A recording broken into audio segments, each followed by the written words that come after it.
So I will get us going. Hello, everyone, and welcome to our November YVSC community meeting. I'm Michelle Stewart, Executive Director of Yampa Valley Sustainability Council, and it's such a pleasure to be able to convene this conversation today. And thank you all for joining. YVSC, as many of you know, was established as a nonprofit in 2009, and we are guided by the mission to serve as a leader, resource, and catalyst for building a sustainable and resilient Yampa Valley region. These topic-focused monthly community meetings are designed to convene community partners and members for presentations and discussions on key issues and initiatives so that we can learn together, ask questions, connect, and find ways to meaningfully contribute to the sustainable and resilient future that we need. Given the urgent need to address climate change locally and globally by reducing emissions as much and as quickly as possible, it is our great pleasure to have Christine Berg, Senior Policy Advisor with the Colorado Energy Office, as our featured speaker today. Christine and her team at the Colorado Energy Office, which includes Dr. Routt, Executive Director, are important policy and program strategists at the state level who are key to both setting the state carbon emission reduction goals. Oh, I see you're sharing. Sorry, hold on, my notes got buried, Christine, as you shared. There we go. Okay, I'll keep going, sorry. Dr. Wiltor, emission reduction goals as an arm of the Colorado Energy, as the governor's office, as well as developing the roadmap of how to get our state on track to meet those goals. This past summer, the state of Colorado has set a target of 100% net zero greenhouse gas emissions by 2050, and the Colorado Energy Office is in the process of finalizing its Colorado Greenhouse Gas Emission Reduction Roadmap 2.0 to define what actions are needed to meet the state's ambitious goals. As part of the roadmap completion process, Christine and several other state agency representatives have been traveling around the state this year to learn how best to attenuate the roadmap implementation to the state's diverse local geographies. I had the pleasure of seeing Christine and several of her state agency leads in Craig earlier this year, and personally look forward to hearing how the state has been revising and refining the roadmap in their 2.0 version, which Christine will be discussing today. Before we get going on Christine's presentation, I'll briefly cover the structure of our meeting. Christine will speak for about 30 to 35 minutes, after which point Council President Gary will follow with an overview of the Routt County Climate Action Plan Collaborative, of which she also serves as the Collaborative Board Chair. As Council President will highlight, our Routt County Climate Action Plan and the collaborative recommendations that were just finalized have important alignment with the state roadmap sectors and goals, and there is a real opportunity to seize upon that alignment and move forward on implementation here. Council President Gary will conclude her talk with a question to Christine, which will then kick off our Q&A and roundtable discussion, which I'll moderate. And if you can, all attendees are encouraged to share comments and questions in the chat. You should be able to type in there.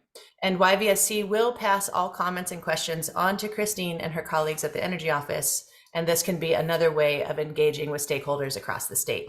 So please use that chat and see this as a conversation. Also, please remember to keep your microphones on mute when you're not talking. And now at this time, it's my pleasure to introduce our featured speaker, Christine Berg. As you'll soon witness, Christine Berg is an extraordinary speaker for today's meeting and an asset to our state. She has served as the Senior Policy Advisor with focus on local governments at the Colorado Energy Office for the past 4 years. Prior to working at the Colorado Energy Office, Christine was the elected mayor of the city of Lafayette from 2013 to 2019. Prior to serving as mayor, she was the community outreach manager for the U.S. House of Representatives for 5 years, where she worked closely with now Governor Jared Polis and a suite of other state policy leaders and legislatures. According to one news article that I found, Governor Polis was the one who encouraged Christine to run for mayor, likely recognizing her tenacious commitment to climate, to Colorado, and getting things done.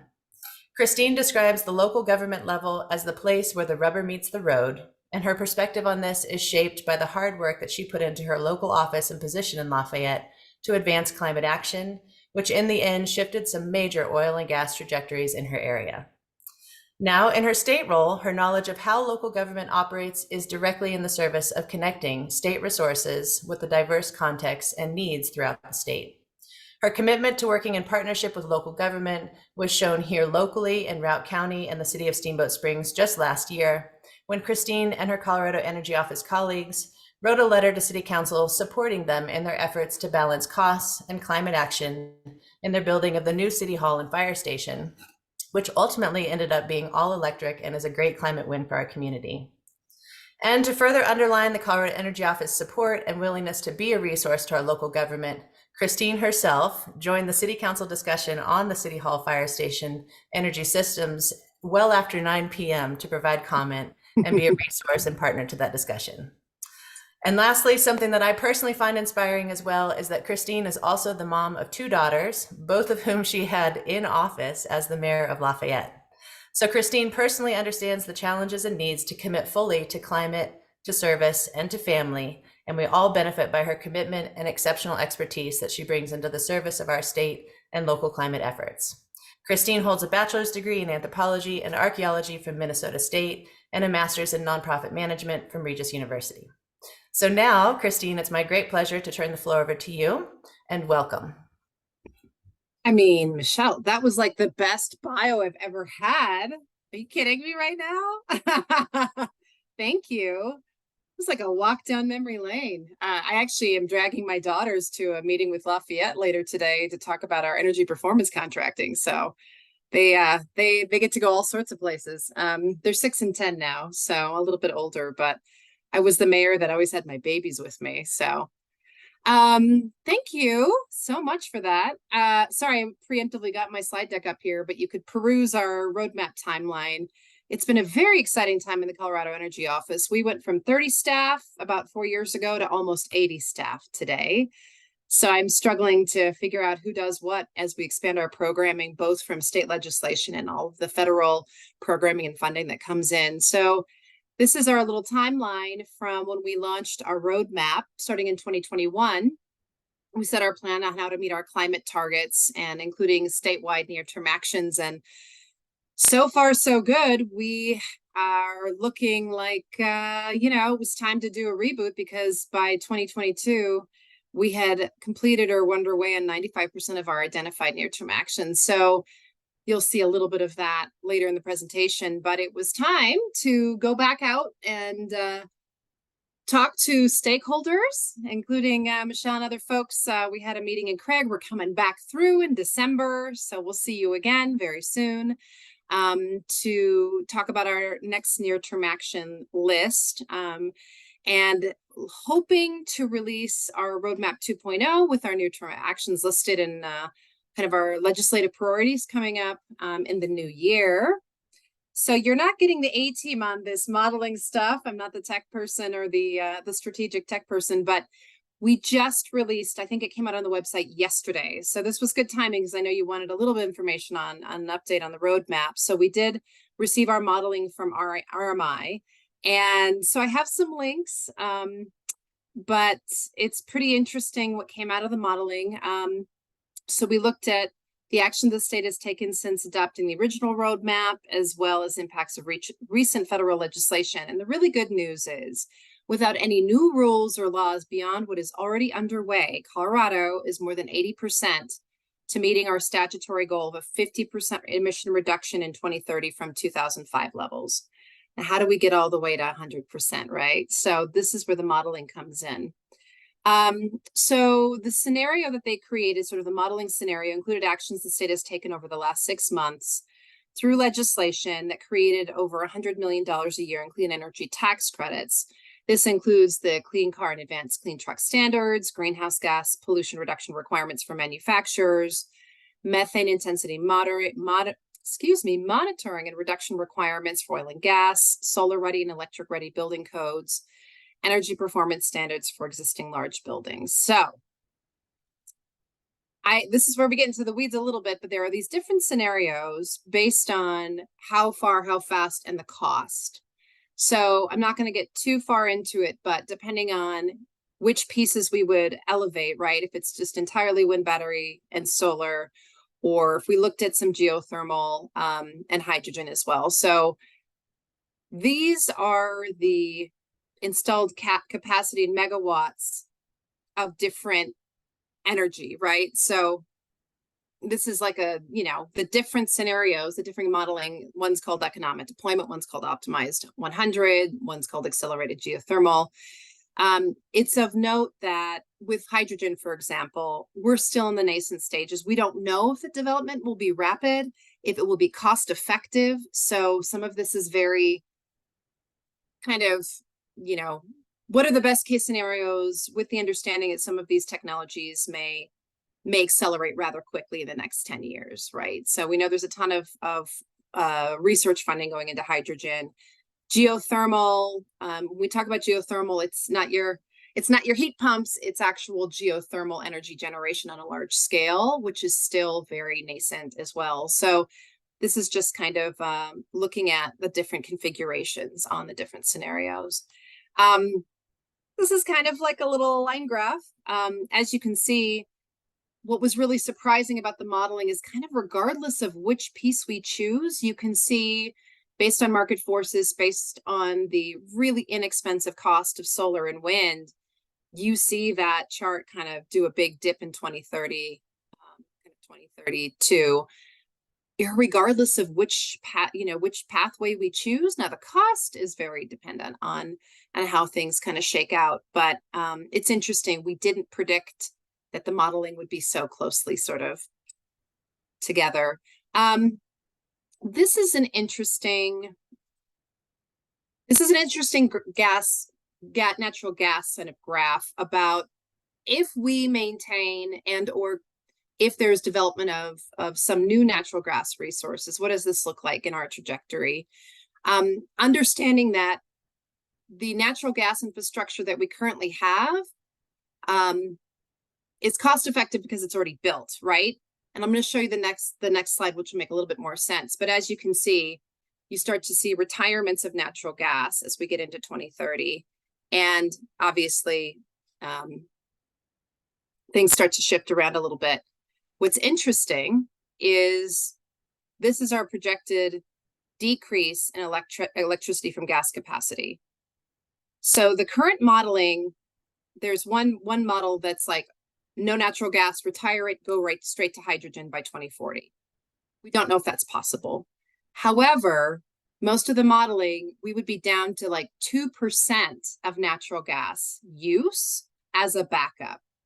So what ends up happening is solar, battery storage, wind, maybe a little geothermal, some other pieces come in, and that is what any utility company would utilize first.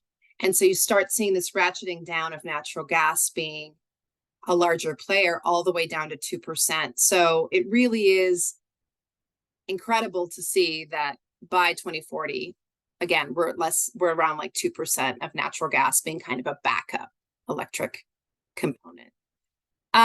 This is kind of an overview, key findings from the modeling. And again, those two links from the first slide, you can go right in and you can play around with the energy policy simulator, like, hey, I want to do more natural gas. I want to do less. I want to do wind. I want to do hydrogen. You can kind of see the cost benefit analysis of all of that. So current policies in the economic deployment of cleaner energy resources achieves a 98.5% emission reduction in 2040, below the 2005 levels at no incremental cost. So we're looking pretty good. We're not going to stop here.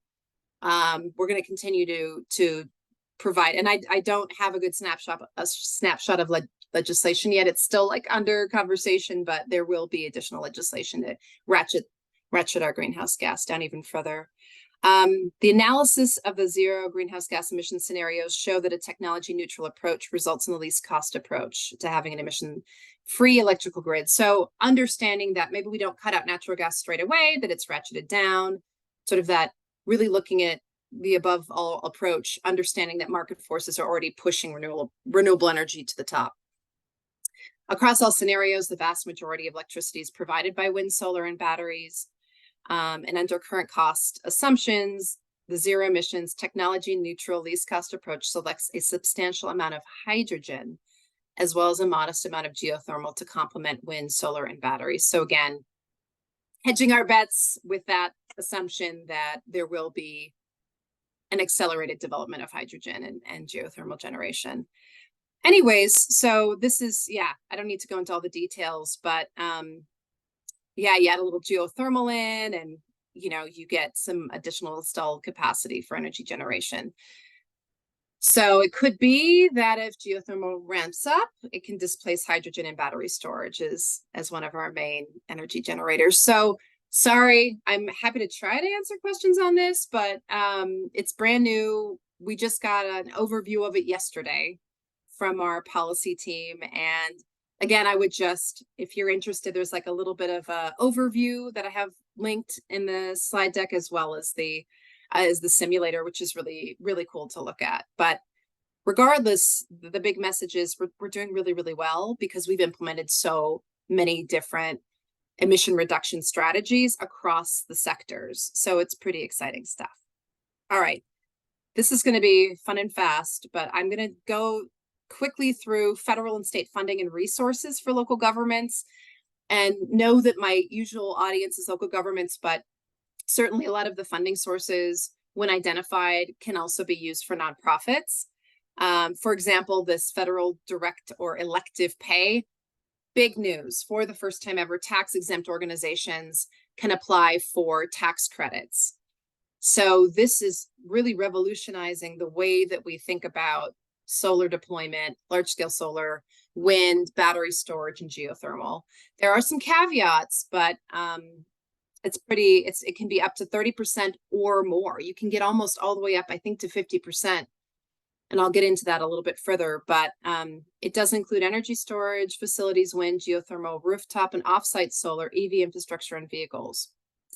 Now, to get to that 30%, it is important to note that it does require prevailing wage to qualify. So that's one caveat. All right. So this is just like a little tidbit of a multiplier scenario. Local governments, for example, could combine grants and forgivable loans with elective pay. So you can see $150,000 project total, $30,000 in funds.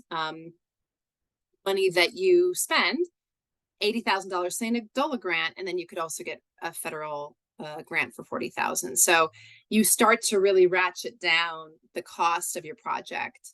It's important to note that you may have to finance the cost of the project and then get reimbursed. You do have to pay for the project before you get the tax credit, but that's kind of how things work. So you get a 5-time multiplier to achieve 30%, which I mentioned was prevailing wages. There are also multipliers for domestic content and projects located in energy communities. So that's up to 50%. So if you're like a qualifying DI community or Justice 40 community, you could get 50% off the project total.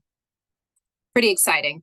The only thing of note, it does start in January 1st. I think that says, yep, 2023. I'm thinking that well, anyways, no one's gonna have a project ready by today, but I think it's probably 2024. I don't know that anyone's pre-filing in 2023 for this, but you do just apply for essentially a number, a tax exempt number from the IRS. So there's a pre-registration required, and then you just have to file a tax return by the due date, and you get your tax credit. So there's one other clean vehicle tax credit I wanted to mention. This is through the IRS as well. It's also for business and tax exempt organizations for clean vehicles, so EV vehicles. If you wanted to do some fleet transition, you could use this as well. So here's kind of a little bit of detail about that tax credit, which again, for the first time, includes tax exempt organizations. You may have joined one of my climate pollution reduction grant meetings. We've done a bit of outreach. I believe that was last week. The EPA has this ginormous grant. It's specifically for the Priority Climate Action Plan umbrella, which is Denver Regional Council of Governments in the state of Colorado, the Energy Office. We both have PCAPs, so we are eligible for implementation grants, as are local governments, to apply directly through the EPA. That particular grant is $4.3 billion, and it's a really fast timeline. Our PCAP is due March 1st. The applications for implementation funds are due April 1st. Local governments can apply on their own as part of a coalition, and the state is considering a subaward program for local governments, which I'm pushing hard for because that gives us a little bit of a runway for local governments to apply then through the state. That state, that the funding would be granted next October. So we would not be, we wouldn't launch that program until next fall. This is just a little bit of money about the implementation grants. It's crazy. The grants go from 2 million to 500 million. This is the real tough punch on this one. We think that there's likely not more than 2 to 3 awards per state. So you can imagine the state applying, maybe Dr. Cog applying, maybe a coalition. So highly competitive in Colorado, right? Because we know that we're going to have a lot of need and that a lot of local governments are interested in applying. So we're in the process of doing our due diligence to understand the subaward requirements for this program, and we'll hopefully have an answer to folks early in the new year as to what the strategy is at the state level, what we're applying for, what if it's a subaward program, how much funding, all of those things, so that local governments have enough time to, think about whether or not they want to apply on their own or with the coalition. Again, this is the chart of the funding tiers. And as you can see, anticipated number of grants to be awarded per state, total. So it'd be 4 to 10 of the really high level, $200 to $500 million grants, all the way down to tier E, which is 2 to 10 million, only 10 to 50 of those. So like big money grants, fewer grants. That's kind of what's happening with this one. I'm going to roll down to state funding. Very exciting. We literally just launched our geothermal energy grant program, which has been like highly anticipated. It's $12 million total, so we'll likely be pretty competitive. But if you are interested in this program, we have Bryce Carter, who's fabulous, and he can answer more specific questions. But the website's up. That link is in red there, and you can check out the different components of the program. There's the single structure, community district, and then geothermal electricity generation grant. And they're pretty high levels. So between, I think it says 200, it depends on the project, all the way up to 500K for community district heating grants. So pretty exciting. Also launched a geothermal electricity tax credit. This is through the state, and it's up to $35 million total. So those are the details there. So between the tax credits and the grant and some of the federal stuff, geothermal is looking a little bit more attractive. So it's pretty exciting. Wanted to talk a little bit about energy codes. Of course, we had legislation that is requiring jurisdictions to adopt the 2021 International Energy Conservation Code and Electric and Solar Ready Code if they're doing any building code updates. And that requirement is after July 1st, 2023. So in anticipation of that, we have a bunch of grant money, and we've had very few applicants. The only applicant that we've given money to so far is Garfield Clean Energy. So as a coalition. So please, if you want additional funds to help provide support in planning for your energy code upgrade, adoption of an there's several Boulder's now looking at an all-electric code requirement. My city, Lafayette, has an all-electric code, as does Crested Butte. So that's a little bit above and beyond, but just getting to the 2021, if you're in an earlier code, can be a little bit daunting. There's obviously staff training and staff capacity, right, that is required. So please, if you're interested in this grant, let me know. I'll connect you to Adam Berry, who is overseeing this. Plenty of funding available. And I think we're getting additional funding through the federal government. So we've got additional money that we'll be handing out as well for code adoption, improved enforcement, and innovative energy code enforcement tools. And always, we have free training. We partner with Noresco, and they will come and provide staff training. They'll take a look at your energy code and really look at, what those upgrades mean, how you implement the codes. So, and that's completely free, and that is an ongoing program. So definitely use that resource if you need it. We also have a public building electrification grant program, again, newly launched. They've only they've had a lot of interest, but they haven't had a ton of applications. So I'm a little surprised actually, but we have 10 million and they've given out one grant so far, and it is a rolling kind of application. So all these different things you can utilize with this grant: buying electric equipment, electric installations, upgrades. And this is a little more detail about the program, so what it would pay for. And, you know, certainly if you're a DI community, low income, or just transition, you get 75% of the total energy audit cost, up to 12,000, funding for implementation. Anyways, and what's really cool is they do provide funding for administrative time if you're, again, one of those DI communities. Okay, going into the transportation sector, this is just an overview of our EV grant programs. One is Charge Ahead Colorado. This is obviously to install level 2 and level 3 charging stations in your community.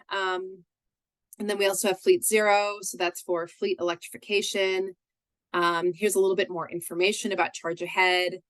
It could be up to 80% of the cost of a charging station, so that's pretty cool. And it is pretty competitive, so there's that. And this is some more information about Fleet Zero. So that's all exciting. All the stuff about what you could potentially apply for. Okay, and then one thing I wanted to highlight is we do have an EV readiness grant program. So if you're like, hey, we don't really know how many chargers we need or where to locate them, you know, identifying community partners, all of that stuff, we have a grant for that, and the RFA is open until December 15th. So jump on it if you're interested in that. Phew. Okay, other resources. We've got a list of our, you know, our websites on here. Other state agency support. Rewiring America is super cool. They've grown by leaps and bounds. They have a calculator for tax rebates on, say, heat pumps. I think we're working with them, I believe, to create a Colorado specific one, but this is really great if folks are just like curious about electrification. What does that mean for my home or my community? Rewiring America has a ton of resources. And then at the very bottom is a ton on the direct pay. There's an FAQ that's really interesting. There's a document, direct pay information for tax exempt organizations. So that's just sort of all the resources on direct pay, because it's pretty cool. And if you can take advantage of it, you should. How fast was I? I did okay. You did great. And you actually have a little more time. Christine, if you want to show or just talk about, you know, what is the roadmap? Do you have, you know, a slide or something that shows those different kind of local areas, just so people can understand what that is too? Yeah, I have a different slide deck I can pull up. Basically, what we've done is sector by sector, we have looked at legislation that would allow us to reduce our, you know, sort of the greatest amount of impact, reduce our greenhouse gas emissions. Let me pull up. I just have to search for it real quick. I have the old slide deck from when we went out over the summer. So I'll share that if you'd like. Yeah, that'd be great. Cool. I think most are probably not familiar, haven't had a chance to read it yet, so. Yeah, so this is from our, let's see here. I'm just finding the good stuff. Overview of climate change. I think we're all acutely aware of what's going on. So this is, let's see if I have the right version of the slide deck. This is a really good overview of what's happening in Colorado. As you can see, transportation and buildings are kind of our biggest focus.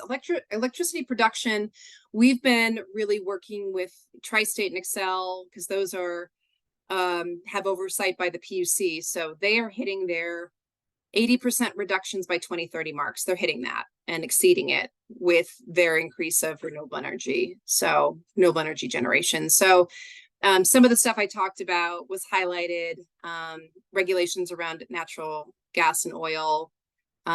We have some programs in the energy office on specifically reducing industrial pollution. So I think this might be, so these are our goals.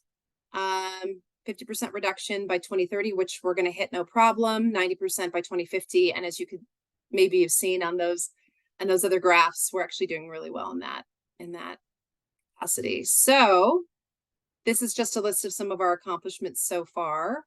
Really proud of our Office of Just Transition and environmental justice pieces, particularly with CDPHE. So this is kind of where we were at with our near-term actions on transportation. And actually, let's see.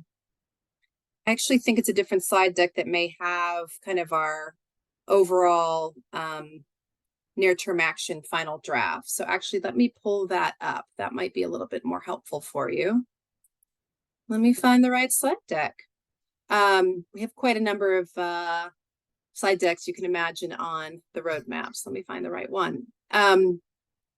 So when we came to Craig, I got to talk to Michelle and a lot of folks, and you may be aware of the fact that we tried to push. There was a very robust land use bill that the state was working on last year. It didn't pass, but there are components of it that I think are pretty interesting. Transit-oriented development, really looking at how we holistically deal with transportation, greenhouse gas emissions, affordable housing, all the nexus of all of those things that are really important to us. So let me see if I can find the right slide deck here. We are going to be, so we've got our final draft of near-term actions. I actually think it might be on our website. And what's interesting right now is,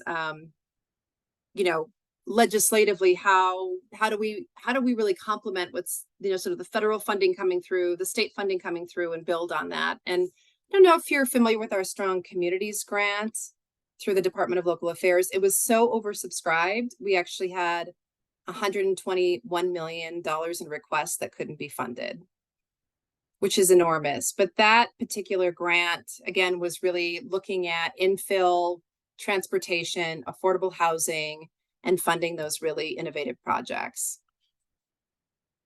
So let me see here if I think there's a doc on here that actually lists our near-term actions. Let's see here.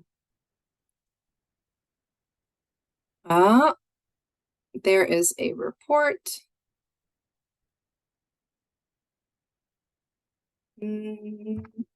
Go. Sorry, I'm having to dig into the archives here. Thanks for doing it on the fly. Yeah, no, it's something that we would all be interested in. So thank you.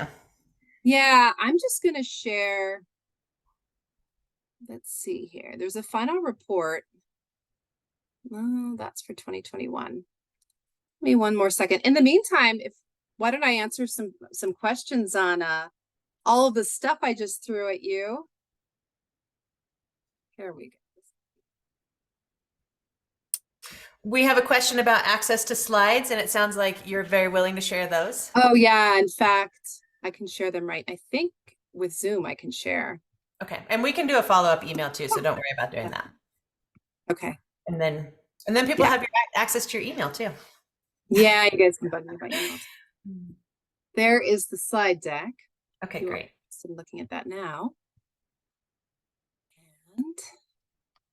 And okay, got it. So this is the updated slide deck. These are the ideas that we came up with after the initial feedback. Let me just see here. So transportation. This is an overview. We've got expand investments in safe bicycle and pedestrian infrastructure on major corridors, expand transit service, including front range passenger rail, which I'm really excited about. And we could talk about your train in Craig and Routt County. Yeah, that's really exciting. I think there will be additional funding for free transit months, maybe expanding that even more. So that's really exciting. Develop strategies to lower pollution and congestion caused by truck and delivery traffic in cities, and develop land use policies to support more housing close to jobs, services, and transit where residents can walk, bike, and take transit more easily. So that's a transportation overview. And then we've got electricity and renewables. This is interesting. Explore the use of state highways for additional uses such as, on the side, obviously, electricity transmission and broadband expansion, which in rural communities I know is a huge deal. Develop a statewide approach to siting of renewable energy and electric transmission. I think a lot of communities have, outside companies looking to do large scale solar. And so really providing some tools and potentially state siting for solar and other large scale renewable energy resources. Oil and gas, develop strategies to further reduce ozone causing pollution, limit the cumulative impacts of oil and gas, expand regulation of large industrial emitters. All this is good stuff. Advance hydrogen carbon capture use and storage, require more greenhouse gas emissions monitoring. So that's oil and gas. This is ag, forestry, and natural lands. We have seen incredible growth in our Department of Ag really looking at sustainability, which is super exciting. And you'll see here a list of things that just make sense, right? Protect and restore wetlands and riparian areas, manage farms, ranches, and forests to protect communities from natural disasters, obviously including carbon capture. So tax incentives for beetle kill wood to all wood products sourced in Colorado, and improving soil health on farms and ranches. So some pretty common sense things there. And then buildings. So a comprehensive electrification plan for buildings. There's a little bit of a connection there to our benchmarking program. Align state investments from housing loan funds to economic development and state tax incentives with climate goals, and investigate incentives to reduce food waste, create producer responsibility. So that's on the building side. And I think that's about it for the slide deck. We just have polling after that.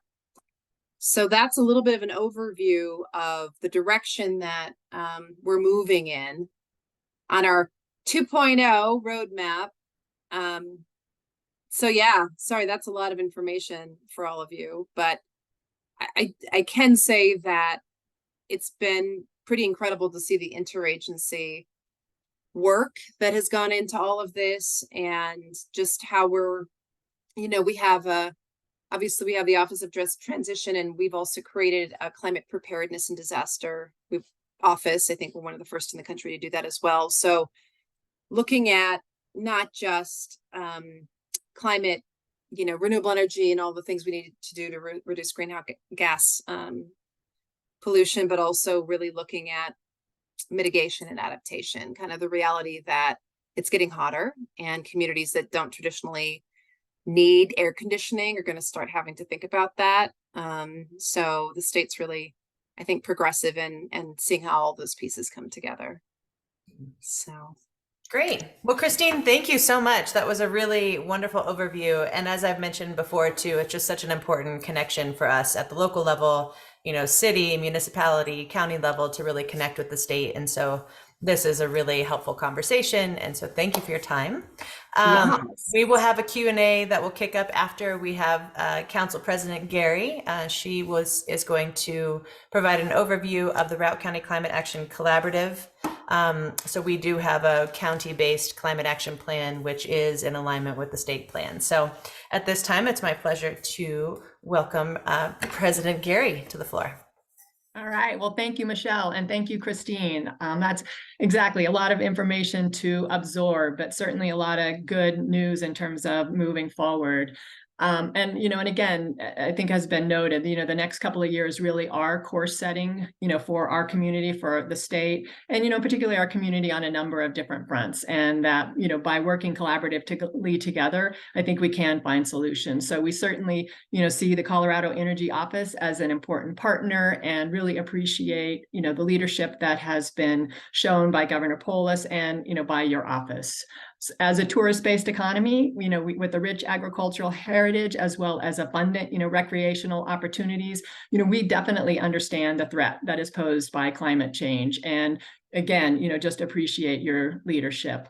As you mentioned, the reality is that we are, warming, and certainly, over the past 2 decades, Routt County has, trended toward an earlier and more rapid snowpack, increased frequency of river closures due to high water temperatures and low flow, and more severe wildfires. According to a 2020, Washington Post study, Routt and Moffat counties, are among a hotspot of warming, tracking over 2 times the national average in temperature increases over the last century. Routt County and the city of Steamboat Springs commissioned greenhouse gas studies in 2005 and in 2018, which did identify the biggest sources of emission, similar to what you have found, which is in Routt County, our buildings as well as our transportation. The good news is the study was the catalyst for the creation of the Routt County Action Plan, which identified 22 strategies and associated actions, which, if implemented successfully, could result in a reduction of greenhouse gas emissions by 35% in 2030 and 74% by 2050. So a little bit behind, what the state has set in terms of their goals. In 2021, Routt County and all of the municipalities within Routt County adopted the Climate Action Plan and signed an intergovernmental agreement that created the Climate Action Plan Collaborative Board, and committed also financial resources to supporting those actions as well, specifically the Climate Action Plan Collaborative Board. And then in 2022, so again, just to give you a little bit of background, the board did approve technical experts for each of the 5 different sector working groups. So basically over the next 10 months, almost 64 different individuals in our community, dedicated volunteers with technical expertise, volunteered more than 1,400 hours to basically take the 22 strategies that were identified in the Climate Action Plan and make those into 40 different actionable high impact recommendations to basically meet the carbon reduction goals across the 5 different sectors that were identified in the Climate Action Plan. And the good news is that we do have some early wins that I wanted, definitely wanted to share. As Michelle mentioned, the new City Hall and fire station complex will be all electric. So that's great news about saving about 150 tons annually of carbon emissions. The town of Yampa also replaced a coal furnace with an electric boiler. The Yampa Valley Community Foundation installed a ground source heat pump in their new building. We also have planted almost 2,000 cottonwood trees by over 400 volunteers, again, as part of the Yampa River Forest Restoration Project.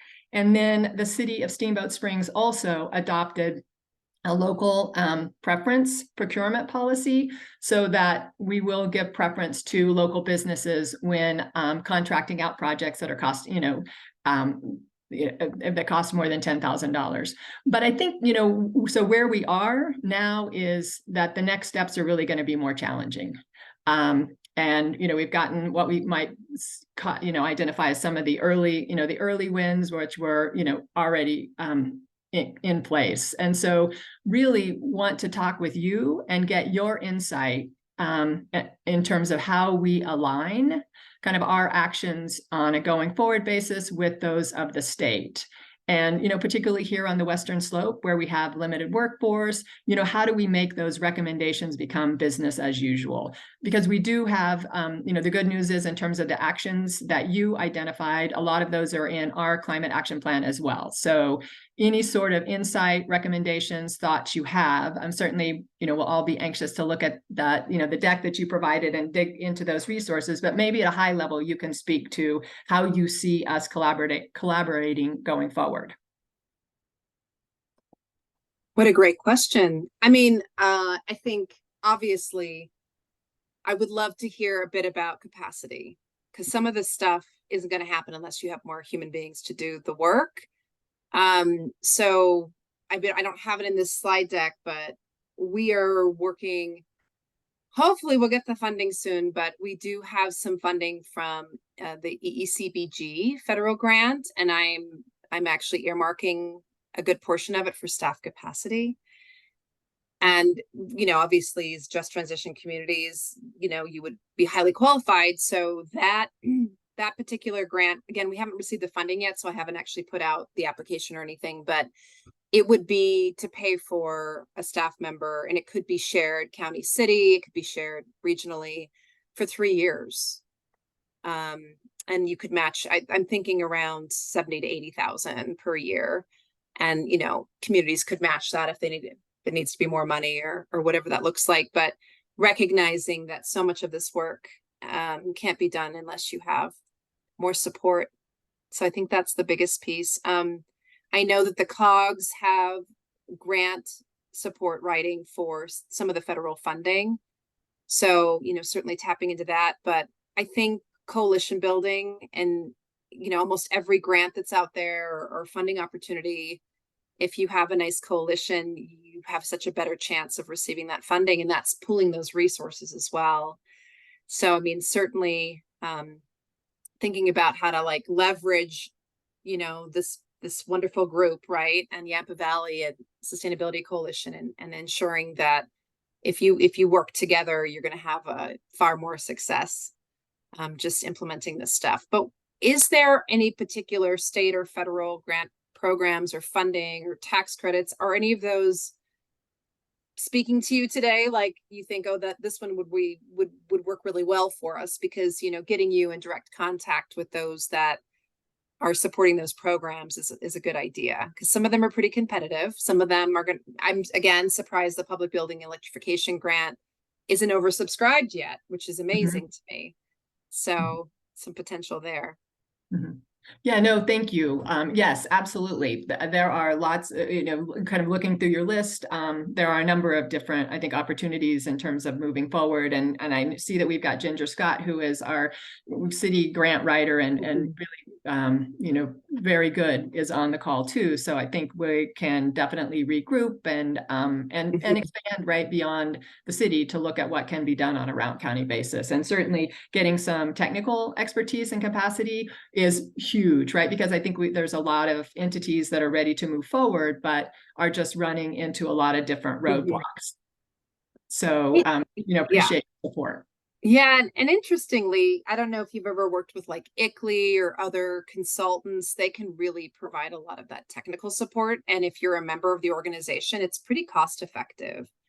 So I don't know if you've looked into some of those membership organizations. That one comes to mind. I just know them pretty well. But also, just I always throw out there, DOLA has a $25,000 grant for like plans or programs, or, you know, if you need direction, or, you know, there's a little bit of money there. It's like one-time money. And yeah, you know, I didn't cover the DOLA stuff because that's not me, but there's the Climate Resiliency Challenge, and there's just so many different pieces. And the Energy Impact Fund is like ginormous right now. I'm shocked at how much money is in that. So if you're retrofitting a building and you do an energy performance contract with the energy office, and then you're like, oh, hey, because we can get some additional funding potentially from DOLA, maybe you decide, like San Miguel County has done, you electrify buildings, you do battery storage. They put in battery storage so their broadband doesn't go down. So that's pretty cool. So looking at what some other rural communities have done is really, really interesting. But those projects, you can talk to your regional manager, but those projects that have that resiliency piece to it are they're really great to fund, right? There's high potential there. And if there's like a resiliency hub, say you've got a rec center or school where, you know, yeah, it'd be great for the school to be all electric, but also to have battery storage. You know, I can't remember where Northwest Colorado is on like electric buses, but really pairing that funding, and the electric bus becomes your battery storage. So if you need to power your school when the energy grid goes down or something, it's like your microgrid, which is pretty cool, right? So all these really interesting, it's piecing. I think the hard part is piecing this all together, the different funding sources, the timing. It's so overwhelming right now. So overwhelming. So, I mean, is your strategy to pick the stuff that's easiest to do, or is your strategy to pick the stuff that's got the biggest impact and a little bit harder to do, right? You know, where are the things where you already have some traction? And there's obviously always a political overlay to some of this stuff and funding streams and all of that. But I mean, anything that you're thinking about doing, you know, feel free to contact me. I'm sort of your liaison to all of the different programs. So, yeah, however I can be helpful. But are there anything besides staff capacity, which is again the biggest hurdle? Are there bigger projects you're thinking of? You think, God, I wish there was funding for this, or I wish we knew how to access support for this. Yeah, well, I could certainly monopolize the whole call. I do think, so we will, we'll group together, and I think, take and heed your advice in terms of coming together. And we've got a great forum for doing that with the collaborative board as to projects that benefit the entire county. So we will definitely follow up and be in touch. But I do think, as I say, I see a couple of questions in the chat, so I'll turn it over. And if we have more time, we'll circle back around with additional questions. Good questions. Okay. State tax credits intended to interact with the federal direct pay program. So what's beautiful about the IRA, Adam Berry in my office, who does building codes, he helped write it. So he's like the expert, which is amazing. He used to work in the energy committee for the Senate. All of the federal and state tax credits, everything's stackable. Everything's stackable. So one of the components of IRA was like, one can't supplant the other. Like, all of this is like stackable. So state tax credits transferable. Emily, give me a little more background on what you're thinking. Hi, so my question is if so the Yampa Valley Housing Authority is tax exempt, so are we able to sell tax credits? I think it depends on depends on which state tax credit it is. Well, the one administered through the energy office. The geothermal one? Yes. Let me ask. Let me see if I can get somebody on the horn. I don't know. Let me see on our webpage if it says if they're transferable. My intuition is that, look at the link real quick. Don't know if it'll say whether or not it is. Again, this just launched this week. Eligibility. I can find out for you. I don't want to give you an answer that's wrong. Okay, we can connect afterwards. Thank you. Yeah, for sure. I don't see anything about it being transferable at the moment, but. Great. That's a great question. And Christine, Emily's with the Housing Authority. And as you know, you're familiar with Brown Ranch and the successes with the geothermal funding opportunity there. So great opportunity for energy solutions at scale there. I do have one question that is on behalf of the Energy Working Group. So from the collaborative that Councilmember Gary was talking about, so your comment about the updating of the building codes. So Routt County and then all of the 4 other municipalities, so City of Steamboat Springs, towns of Yampa, Hayden, and Oak Creek are in the process of hearing the readings of the different building code updates. And one of the local issues that came forward, because we are a mountain resort, community in Western Slope, was an additional code language around outdoor energy systems or applications as it pertains to kind of snow melt systems, for instance, outdoor fire pits, so kind of peripheral outdoor energy uses that are not necessarily, always at scale needed for instance, ADA access. And so there has been discussion around reducing and or requiring renewable energy pertaining to that code. And I was curious in your conversations, as you've looked at the energy, roadmap solutions to try in the effort to reduce emissions, obviously outdoor kind of exterior energy uses that are tied to natural gases increase, emissions that are generated. This area is looking at a major redevelopment of the Steamboat Resort and other areas that, seeing snow melt as advantageous at times. Curious, Christine, if you've heard of other communities that are looking at this issue, or, the discussion has been around how do we balance, maybe limited spaces where ADA requirement is necessary, but are there alternative energy sources? So pushing for electric, tying it into geothermal and opportunities there. But curious if you've heard conversation or other communities that are also grappling with decisions related to code updates pertaining to outdoor energy uses. So again, this is from the Energy Working Group, and one of their recommendations for implementing the cap was to require renewable in cases where there is like outdoor snowmelt being put into new development at scale. The reality is that snowmelt is exceptionally energy, what's the word? High energy use, right? I mean, the fire station, 40% of the energy was for snowmelt. I mean, that's like insane. Understanding that there is, and I think Michelle, you and I talked about this when I saw you, that I think the ski resort is putting in additional snowmelt. Yeah. Yeah. So like, yeah, I mean, obviously geothermal would be a great option if it's feasible. I do worry about even the fire station and they put in electric boilers for that snowmelt. Like that's going to cost a lot of money to run. You know, it would just cost a lot regardless.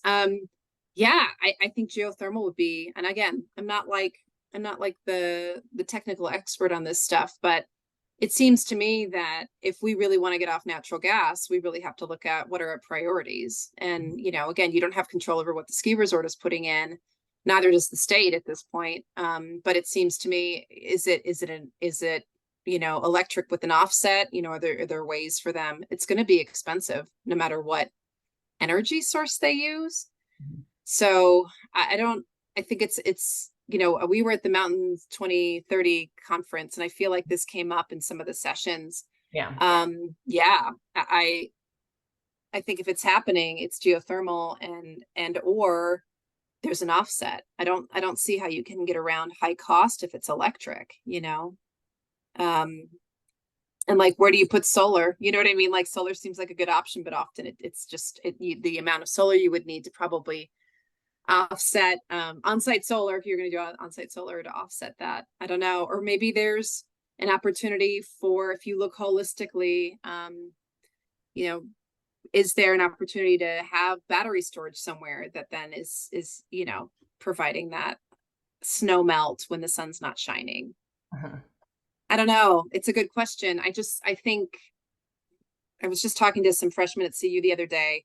A little bit about our climate reality is that we can't be doing snow melt. Like we cannot be putting in additional high energy use things because you still have to use energy to get there, you know? So Yeah. is there, yeah. And I don't know if the technology, if there's a really highly energy efficient snow melt system, you know, I don't think that exists. So I just, yeah. I mean, that was the whole thing with Steamboat was like, you know, there's already geothermal there and they were reluctant they did not build it into the plan for those new buildings, unfortunately. And then by the time we kind of caught wind of everything, it was too late to build that in based on their timeline. So it just seems to me that geothermal, especially like a closed loop system for like a ski resort, I don't know how expensive that is, but that seems to make a ton of sense, you know? Anyways. Yeah, thank you for that. And if there are other communities that you hear grappling with that, you know, it is. Yeah, I think it's Western Mountain Resort communities. It's an issue that is of discussion, particularly for new development projects. So we have one last minute, and I would like to just ask you the question, Christine. You know, people are talking about how this is such an unprecedented time for climate opportunity as it pertains to funding, you know, discussion around climate solutions, mobilization of people who are bringing together, you know, innovative technologies, funding in addition to creative financing that can lower upfront costs. And so just like for you personally, tell us a little bit about what this time has been for you professionally, having been in service, you know, in office, working on climate work, and like what's new and unique about this time, and what gets you excited to go to work? Oh my gosh. The big one. You have like a minute. People can stay a minute later. No. later I mean, I if you would can. just say in general terms, the tax credits, the federal tax credits are a game changer. The IRA is transformative funding. It's transformative funding. So I mean, like working so hard to see if we can get some of that CPRG money for all of you, because it's an extraordinary amount of money. So any suggestions you have, things that we need to chase after, I think my whole thing is how do we make it as easy as possible for local governments? And so let me help you do that. If there's certain fundings, and Emily, I don't know if you caught the answer there, but we did get a response. So I'll email that to her as well. Yeah. How do we demystify all of this for you? But I think working together makes a whole lot of sense. So this coalition has got a powerful constituency, and I think you can do some great things together. So that's my few last words. Awesome. Well, thank you again so much for joining us today. Again, everyone, we know that it's such an asset to have Christine in her position at the Colorado Energy Office, a really accessible partner at the state that's really in the service of helping us locally. And so, Christine, thank you for your time. Thank you all for attending the call, and look forward to being in touch. And we will send you any additional comments and questions that were generated via the chat. Sounds great. Thanks, everybody. Good to see all of you. Have a good Yeah. day. All right. Thank Everyone, you. keep up the good work. Thank you. You too.